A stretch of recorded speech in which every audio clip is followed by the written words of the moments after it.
Hello, I am Dr. Paulus Diamond Prakash. எங்கள் குடும்பம் 5 தலைமுறையாக கிறிஸ்தவர்கள். இன்று உங்கள் அனைவருக்கும் ஆங்கில புத்தாண்டு வாழ்த்துக்களையும் தமிழ் புத்தாண்டு வாழ்த்துக்களையும் மிக மகிழ்ச்சியோடு தெரிவித்துக் கொள்கிறேன். இன்று பைபிள் அதில் ஆதியாகமம் 1ஆம் சாப்டர் 2nd சாப்டர் அதை பார்த்தால்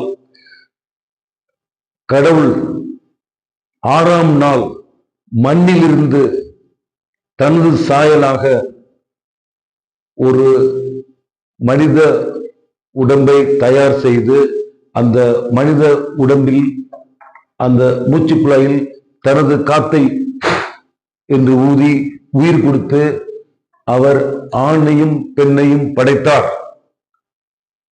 அந்த பெண் அந்த ஆதாமோடு ஒத்து போகாமல் இருந்ததினால் ஆதாம் அடிக்கடி அவன் யெகோவாவிடம் கம்ப்ளைண்ட் செய்ததினால் அந்த பெண்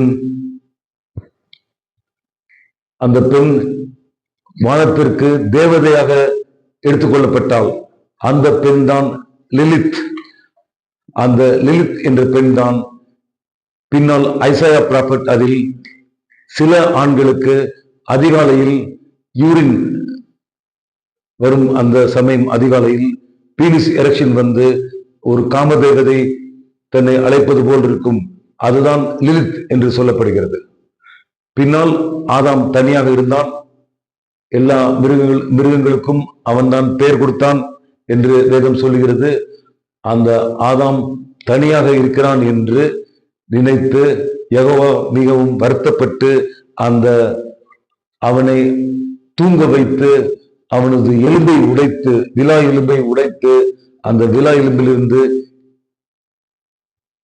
ஏவாள் என்ற ஒரு பெண்ணை உண்டாக்கி இப்பொழுது ஆதாம் ஏவாள் ஜோடியை அவர் உண்டாக்கினார்.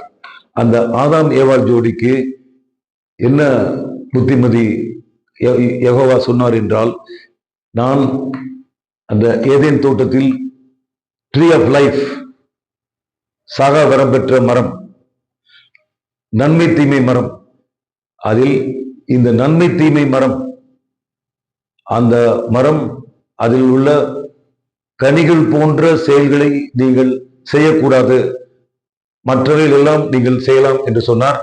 Tree of life was hidden. மரியாவும் யோசேப்பும் பெத்லகேமுக்கு சென்றார்கள்.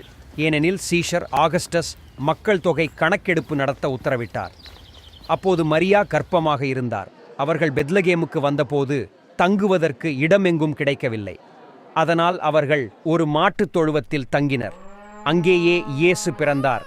அவரை மஞ்சாட்டில் படுக்க வைத்தனர். அதே நேரத்தில் அருகிலுள்ள வயலில் ஆடுகளை மேய்த்து கொண்டிருந்த மேய்ப்பர்களுக்கு தேவதூதர் தோன்றி, இதோ மீட்பரும் இரட்சகருமான இயேசு கிறிஸ்து உங்களுக்காக தாவீதின் ஊரிலே பிறந்திருக்கிறார் என்றார்.